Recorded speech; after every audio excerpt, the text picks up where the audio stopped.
성경 말씀 이사야서 40장 1절로 2절 말씀을 봉독하겠습니다.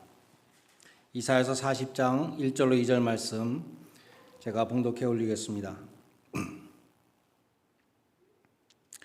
너희의 하나님이 이르시되 너희는 위로하라, 내 백성을 위로하라. 너희는 예루살렘의 마음에 닿도록 말하며 그것에게 외치라. 그 노역의 때가 끝났고 그 죄악이 사함을 받았느니라. 그의 모든 죄로 말미암아 여호와의 손에서 벌을 배나 받았느니라 할지니라 하시니라. 아멘.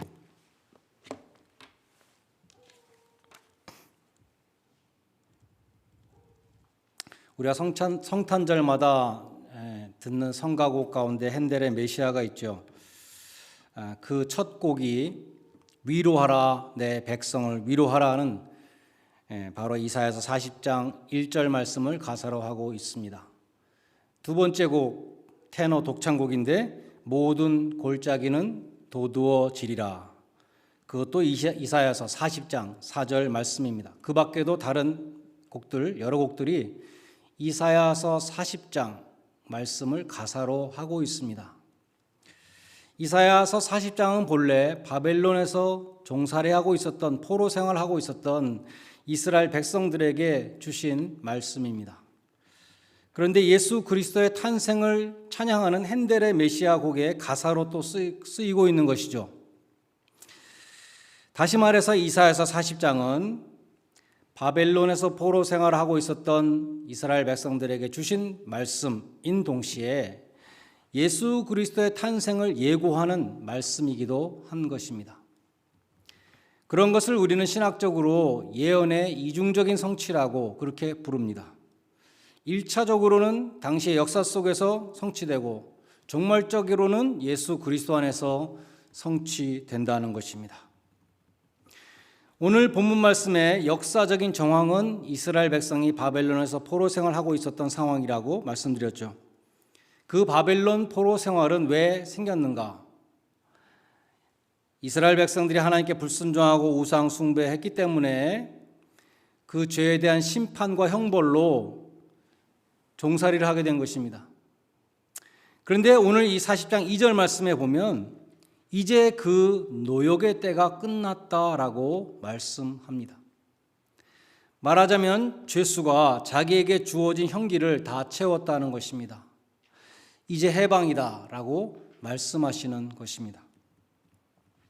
그런데 하나님은 이스라엘 백성들에게 말씀하시기를 너희가 죄에 대한 벌을 배나 받았다. 원래 35년이었는데 어떻게 하다 보니까 70년, 2배로 받았다. 이런 뜻이 아니고 하나님이 정말 너희가 배나 받았다고 말씀하는 것은 그 하나님도 이스라엘 백성들이 심판과 형벌을 받고 있는 그 상황 가운데 하나님의 마음도 아프셨고 70년 하나님이 정한 시간을 다 채웠을 때 정말 2배나 받은 것 같은 그러한 긍휼의 마음을 표현하신 것입니다. 내 백성이 배나 받았다. 위로하라, 내 백성을 위로하라. 너무 고생이 많았다. 이제 너희가 죄값을 치르고 너희 죄는 이제 다 사함을 받았다라고 말씀하는 것입니다. 여기 위로하라는 이 comfort라는 단어, 라틴어로는 comfortis인데 com이라는 with라는 단어와 force라는 단어가 합쳐진 것입니다. 그래서 comfort는 라틴어로 with strength, 힘을 내라는 그러한 뜻이 있습니다. 그러니까 오늘 말씀은 이런 뜻입니다. 이제 복역의 때가 끝나서 자유의 몸으로 예루살렘에 귀환하게 되었으니 이제 예루살렘에 가서 성전도 다시 재건하고 성벽도 다시 쌓고 할 일이 많은데 힘을 내라 라고 말씀하시는 것입니다. 바벨론에서 포로 생활을 하던 이스라엘 백성들 남의 나라에 종으로 끌려와서 요즘 말로 말하면 노예, 슬레이브죠. 소망 없는 하루하루를 지내고 있었고 70년이면 2세대가 지나갔습니다. 맨 처음에 끌려왔던 사람들은 다 죽었겠죠. 그 포로된 백성들에게 이제 복역의 때가 끝났으니 용기를 내라, 힘을 내라, 그 메시지를 전하라고 말씀하십니다. 우리가 읽은 이 개역 개정 성경, 이것이 다른 성경들하고 다른 한글 성경들과 영어 성경들하고 번역이 다른 곳이 두 군데 있습니다. 첫 번째는 마음에 닿도록 말하라는 구절이 있죠. 마음에 닿도록 말하라. 영어 성경을 보면 이렇게 번역한 영어 성경 하나도 없고요. 전부 다 speak tenderly, kindly, comfortably 이렇게 번역했습니다. 우리가 예전에 사용하던 개역 한글 성경도 보시면 정다이 말하라, 정답게 말하라 이렇게 번역되어 있어요. 근데 유독 개역 개정 성경만, 우리 읽은 성경만 마음에 닿도록이라고 번역했는데 히브리어 성경을 찾아보니까 그 번역이 문자적인 번역입니다. 히브리어에는 R-Lev라고 되어 있어요. R이라는 것은 전치사인데 to나 upon이라는 뜻이고 Lev는 heart, 마음입니다. R-Lev는 to the heart, 직역하면 그렇게 되는 것이죠. 그러니까 우리 성경이 직역한 것입니다. 아시는 분들도 있지만 저하고 사모는 영락교회 고등부 성가대를 잠깐 같이 한 적이 있습니다. 정확히 1학년 2학기 9월부터 12월까지 4달 정도를 같이 했는데 그때 성가대를 같이 했던 친구들의 그 기억 속에 사모는 한마디로 지금도 친구들이 말하는데 탐보이였다. 남자 같은 여자였습니다. 얘기를 들어보면 어렸을 때 오빠를 괴롭히는 애가 있으면 동생을 괴롭히는 게 아니라 3살이나 많은 오빠를 괴롭히는 애가 있으면 쫓아가서 땅바닥에 매다치고 강력한 타격으로 응징을 했다. 그런 말도 있고 어렸을 때 아버님이 육군 사관학교 군목을 하셔서 태능에 있는 육사 그 교정 안에 살았는데 그 교수 아파트에 살고 있는 그 남자애들을 다 끌어모아서 대장 노릇을 했다. 뭐 그럽니다. 제가 그런 분하고 살고 있기 때문에 때로는 제가 부드럽게 정답게 말할 때도 있는 것이죠. 근데 사모는 제가 그렇게 부드럽게 말할 때 전혀 감동을 받지 않아요. 그래서 제가 사모한테 물어봤습니다. 왜 감동을 안 하냐? 사모가 제 말 속에 영혼이 없다 그럽니다. 아무리 tenderly, kindly, comfortably 말해도 마음에 와 닿지 않을 수가 있다는 것이죠. 그러니까 이 영어 성경들보다 혹은 정답게 말하라는 우리 개역 한글보다 마음에 닿도록 전하라는 이 말씀이 원문에도 충실하고 더 좋은 번역인 것 같습니다. 두 번째 또 다르게 번역된 곳은 노역의 때가 끝났다라는 구절입니다. 많은 영어 성경들은 warfare가 끝났다, 전쟁이 끝났다라고 번역하고 있습니다. 개역 한글은 복역의 때가 끝났다. NIV 성경은 hard service has been completed. 그러니까 두 가지로 나눠볼 수 있죠. 전쟁이 끝났다라고 번역한 성경들이 있고 힘든 노동의 시간이 끝났다라고 번역한 성경이 있다는 것입니다. 이 두 가지가 어떻게 연결되는가 알버트 바언스라는 주석가는 이렇게 주석했습니다. 이 차바라는 단어가 원래 군대를 의미했는데 특별히 전쟁에 나간 군대를 의미했다는 것이죠. 전쟁에 나간 군대라는 그 원래 뜻으로부터 전쟁이라는 뜻, 또 전쟁에 나가서 복역해야 하는 기간, 이런 것들이 파생됐다는 것입니다. 그래서 일반적인 우리의 삶 전체를, 우리의 일생을 전쟁으로 비유하고 우리의 살아가는 기간을 이 고생과 수고가 많은 그 복역의 기간으로 그렇게 보는 그런 뜻들이 다 나왔다는 것입니다. 이스라엘 백성들이 죄값을 치렀습니다. 하나님이 정하신 복역의 기간 70년을 채운 것이죠. 미국에서 감옥에 갔다 온 사람들이 그렇게 말하죠. I served my time. 내가 감옥에서 내 형량을 채웠기 때문에 나는 이제 그 죄값을 다 치렀다. 이렇게 말하는 것입니다. 하나님은 마찬가지로 말씀하십니다. 내 복역의 기간이 끝났다. 네 죄값으로 내가 정한 70년이 다 찼다는 것입니다. 고생 많이 했고 이제 해방이다. 힘을 내라. 하나님은 이스라엘 백성의 죄를 그냥 용서해 주시지 않았습니다. 하나님은 공의의 하나님이시기 때문에 절대로 죄를 그냥 용서해 주실 수가 없습니다. 죄값을 치러야 합니다. 근데 예수 그리스도의 복음이라는 것은 무엇인가? 그 죄값을 죄인이 치른 것이 아니라 하나님의 독생자 예수 그리스도께서 대신 치르셨다는 것이 복음입니다.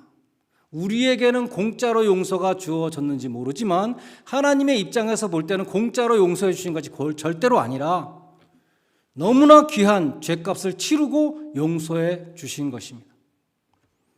하나님의 아들이 저주의 십자가에 달리셔서 나의 하나님 어찌 나를 버리시나이까 울부짖으시고 마지막에 다 이루었다라는 말씀을 마지막에 하셨습니다. 다 이루었다는 이 말씀이 우리의 죄값을 다 치르셨다는 뜻입니다. 하나님은 당신의 독생자에게 우리 대신 형벌을 받게 하심으로 하나님의 공의를 온전히 이루셨습니다. 그 예수 그리스도의 죽음은 우리의 모든 죄값을 치르기에 충분했습니다. 예수의 피로 우리의 죄는 온전히 사해졌습니다. 그래서 하나님은 우리의 죄가 용서받았다고 믿는 자들에게 선언하시는 것입니다. 예수님이 십자가에서 마지막으로 하신 말씀, 다 이루었다는 말씀은 헬라어 성경에 보면 테텔레스타이라는 한 단어입니다. 이 단어는 상업 용어로서 빚을 갚았다, 완불되었다라는 의미입니다. 영어로 paid off, paid in full 그런 뜻입니다. 산상수훈에서 예수님이 가르쳐 주신 주기도문에 보면 영어로는 그렇게 되어 있죠. Forgive us our debt as we have forgiven our debtors. 그렇게 되어 있습니다. 우리가 우리에게 빚진 자들을 탕감하여 준 것처럼 우리의 빚을 탕감하여 주옵소서. 우리가 하나님 앞에 지은 죄를 빚이라고 데트라고 표현하는 것입니다. 예수님이 테텔레스타이 그 상업용어 paid in full, paid off 마지막으로 그렇게 선언하셨다는 것이죠. 맨하탄의 6th Avenue 제6가에 가면은 내셔널 데트 클락이 있습니다. 지금도 돌아가고 있는데 시시각각으로 현재 미국의 빚이 얼마인가를 보여줍니다. 계속 올라가고 있죠. 현재 거의 30트릴리언에 육박하고 있습니다. 매초 막 올라가고 있어요. 우리도 하나님 앞에 날마다 죄를 짓는데 만약에 sin debt clock이라는 것이 있다면 거기도 우리의 죄가 계속 올라가고 있을 것입니다. 그런데 예수님이 다 이루었다, 죄값을 다 치렀다라고 선언하셨다는 것이죠. 하나님은 빚을 절대로 거저 탕감해 주시지 않습니다. 하나님은 챕터 11 파산 신청도 받아주시지 않습니다.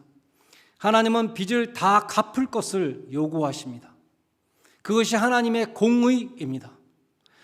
주님이 하나님의 공의를 어떻게 이루셨는가? 우리의 죄값을 대신 치루어 주심으로 하나님의 공의를 만족시키신 것입니다. 그래서 이 테텔레스타이라는 이 단어는 당시 시장에서 사용되었을 뿐만 아니라 감옥에서도 죄인의 형량을 다 채웠다는 의미로 사용되었다고 합니다. 당시 로마에서 범죄 사건의 심리를 받은 재판관은 먼저 그 사람이 유죄인가 무죄인가를 결정하고 유죄인 경우에 그 사람의 형량을 정해서 Certificate of Debt라는 문서에 형량을 기록했습니다. 그 문서에 앞면에는 그가 범한 죄가 기록되어 있고 뒷면에는 형량이 기록되어 있었다 그래요. 그리고 그 문서는 죄수가 들어가는 감옥 방문에 누구든지 볼 수 있도록 못으로 박아 놓았다고 합니다. 이 사람이 무슨 죄를 지었고 그 죄값으로 얼마나 복역해야 되는지 그것을 보여주는 문서였습니다. 그러다가 이 죄수가 형량을 다 채우게 되면 그 문서에 적혀 있는 형량에다가 위에다가 테텔레스타이라고 형량을 다 채웠다라는 뜻으로 그 말을 써줬다는 것이죠. 그러면 이 죄수가 그 Certificate of Debt를 들고 테텔레스타이라는 도장이 딱 찍힌 그거 들고 이제 감옥에서 나오게 되는 것입니다. 골로새서 2장 14절에 우리를 거스르고 우리를 대적하는 의문에 쓴 증서를 도말하시고 제하여 버리사 십자가에 못 박으셨다는 어려운 말씀이 있습니다. 공동 번역에 보면 우리의 빈 문서를 무효화하시고 그것을 십자가에 못 박아 없애버리셨습니다.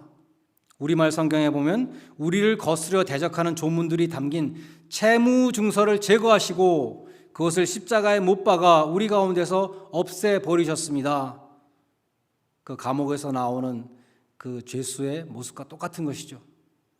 예수님이 테텔레스타이라고 도장을 찍어서 우리의 죄값을 다 치르셨다는 것입니다. 영국의 자동차 회사인 롤스로이스는 그들의 손으로 만든 그 제품에 대해서, 그 제품의 신뢰도에 대해서 큰 자부심을 갖고 있는 회사라고 합니다. 그런데 그 롤스로이스의 소유주가, 사장님이 그 롤스로이스를 타고 유럽 각곳을 여행하다가 프랑스에서 차가 섰습니다. 차가 고장나서 섰어요. 그는 롤스로이스, 영국에 있는 롤스로이스 회사의 공장에 전화를 해서 속히 기술자를 보내서 고치라고 말했습니다. 롤스로이스 회사는 국빈을 대우하듯이 대처했습니다.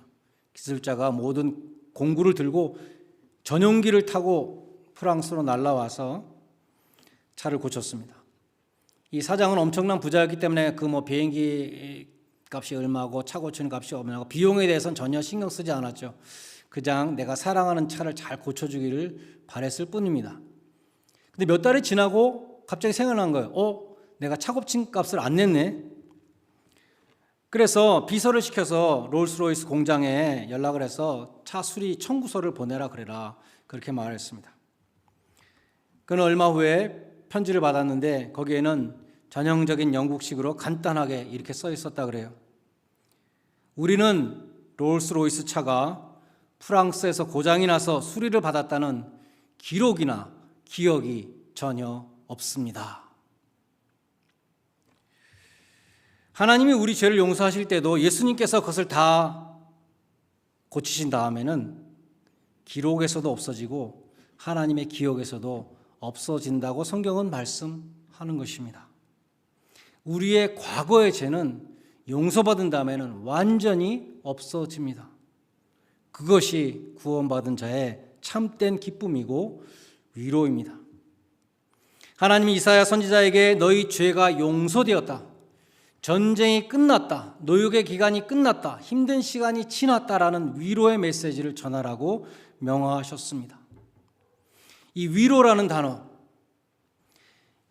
단어가 헬라어로 파라클레이시스죠. 그런데 성령님, 보혜사라는 것이 헬라어로도 파라클레이토스입니다. 같은 단어죠. 그래서 영어 성경은 보혜사를 컴포터라고, 성령님을 위로자라고 번역을 했습니다. 성령님은 위로의 하나님이십니다. 고린도후서 1장에서 바울은 극심한 환난 속에서 위로를 주시는 모든 위로의 하나님을 찬양했습니다. 그런데 환난 속에서 위로를 받았다고 말해요. 엄청난 환난 속에서 하나님의 위로를 받았다고 말하면서 그 모든 위로의 하나님을 찬양했습니다. 극심한 환난을 겪어서 힘에 지나도록 내 힘으로 감당할 수 없는 엄청난 고생을 하고 살 소망까지 끊어지는 사형 선고를 받은 줄 알았던 그러한 상황 속에서 하나님이 위로를 주셔서 내가 그것을 다 견디게 해 주셨다. 모든 위로의 하나님을 찬양합니다. 그러면서 바울이 하나님은 왜 나한테 그렇게 엄청난 환난을 주셨고 또 그 환난을 이길 수 있는 위로를 주셨을까를 생각한 가운데 얻은 결론을 말씀해요. 하나님께서 나에게 환난 중에 있는 많은 자들을 위로하라고 나에게 환난과 위로를 주셨구나라고 말씀하는 것입니다. 말씀드린 것처럼 보혜사 성령님은 위로자이십니다. 그러므로 성령 충만한 성도는 바나바와 같이 위로자가 되어야 합니다. 성령 충만한 교회는 하나님의 위로를 주는 교회입니다. 그런데 위로가 필요한 사람은 성령 충만한 사람이 아닐 수도 있죠. 그는 위로받기를 거절하는 사람일 수도 있습니다. 하나님이 살아계시다면 나한테 왜 이런 일이 일어나? 이런 말 우린 많이 듣죠. 그 사람 정말 믿음 좋았는데 왜 하나님은 그 사람한테 그렇게 하셨을까? 이런 이야기 우리 많이 듣습니다. 아직 장성한 믿음에 이르지 못한 말이죠. 성경에 보면 라헬이 자식이 없어가지고 위로받기를 거절했다. 너무 마음이 힘들어서 아무런 위로도 받기를 거절했다는 것입니다. 시편 77편 2절에 보면 내가 환난 날에 내 영혼이 위로받기를 거절했다는 말씀도 있습니다. 극심한 환난 중에 있는 사람에게는 그 어떤 위로도 도움이 안 될 때가 있습니다. 환난을 당한 욥을 찾아온 친구들 위로를 하겠다고 찾아왔는데 구구절절히 옳은 말만 하면서 욥의 마음을 찢어놨어요. 아프게 만들 뿐이었습니다. 그러나 똑같은 환난을 경험한 사람이나 혹은 더 큰 환난을 경험한 사람이 와서 위로를 하면 위로가 됩니다. 그냥 같이 있어주는 것만으로도 위로가 된다는 것입니다. 바울이 말씀하는 것이 그것입니다. 자신이 감당할 수 없는 환난을 당했고 살 소망을 잃어버릴 정도로 고생을 하는 가운데 하나님의 위로를 경험했기 때문에 그 하나님의 위로를 전해줄 수 있는 사람이 되었고, 그래서 하나님이 나한테 환난과 위로를 주셨구나 라고 말씀하는 것입니다. 우리가 주님의 십자가에서 위로를 받는 것은 주님의 고난이 있었기 때문입니다. 우리가 다윗의 시편에서 위로를 받는 것은 다윗의 그 극심한 고난이 있었기 때문입니다. 전에 다니엘 기도에 어떤 자매가 나오는데 중국에서 살았던 자매인데 어렸을 때 부엌에서 뜨거운 물에 화상을 입었어요. 그래서 얼굴이 다 없어져서 한국에 와서 수십 번 성형수술을 한 자매입니다. 그 자매가 어떤 사람을 만나서 정말 위로를 받았는데 그 사람이 누군가 하면 이지선 씨였습니다. 자기와 똑같이 화상을 입고 얼굴이 다 없어졌던, 그런데 그것을 믿음으로 극복했던 이지선 씨를 만나고 엄청난 위로와 힘을 받았다고 간증했던 것이죠. 마찬가지로 고난을 경험한 사람은 하나님께 받은 위로로서 모든 환난 중에 있는 자들을 능히 위로할 수 있다고 바울은 말씀합니다. 여러분은 남이 겪지 못한 어려움을 겪으신 적이 있습니까? 혹은 지금 극심한 환난 중에 계십니까? 하나님이 여러분을 위로자로 삼으시려는 뜻도 있다는 것을 기억하시기 바랍니다. 고난 가운데 위로를 경험하시고 위로자 되시는 성령님의 사역을 담당하시는 성령 충만한 성도들이 되시기를 바랍니다. 말씀을 맺습니다. 올해는 참으로 어려운 상황 가운데 전쟁터와 같은 상황 속에서 성탄절을 맞습니다. 이 성탄절에 하나님이 주시는 위로의 메시지를 들으시기 바랍니다. 내 백성을 위로하라. 너희 죄악이 사하여 졌느니라. 우리의 죄값을 치르기 위해서 오신 주님, 그 주님을 맞이하는 성탄절이잖아요. 우리의 죄값을 치르신 주님을 기쁨으로 맞이하실 수 있기를 바랍니다. 또한 너희의 노역의 때가 끝나느니라. 그 주님의 은혜를 받으시기 바랍니다. 이제 팬데믹이 끝날 것이다. 이제 힘든 시간이 끝날 것이다. 이제 너희에게는 할 일이 많다. 무너진 예배의 재단을 다시 수축하고 교회를 다시 회복시키고 할 일이 많으니까 힘을 내라. 우리의 마음에 닿도록 말씀하시는 그 하나님의 위로가 여러분 모두에게 충만하시기를 주님의 이름으로 간절히 축원드립니다. 함께 기도하시겠습니다. 하나님 아버지, 이 성탄의 계절에 우리의 마음에 닿게 말씀하시는 위로의 메시지를 듣게 하여 주시옵소서. 우리의 죄를 사하기 위해서 이 세상에 오신 예수님을 맞으며 구원의 기쁨을 회복하게 하시고 팬데믹으로 환난과 고난 중에 있는 모든 자들을 위로하여 주시옵소서. 하나님께서 노역의 때가 끝나게 하실 것을 믿고 바라보는 가운데 힘과 용기를 얻게 하여 주시옵소서. 하나님의 위로를 받은 저희들이 위로자가 되게 하여 주시고 환난 중에도 하나님을 찬송하는 복된 성탄의 계절이 되게 하여 주시옵소서. 예수님의 이름으로 기도드리옵나이다. 아멘.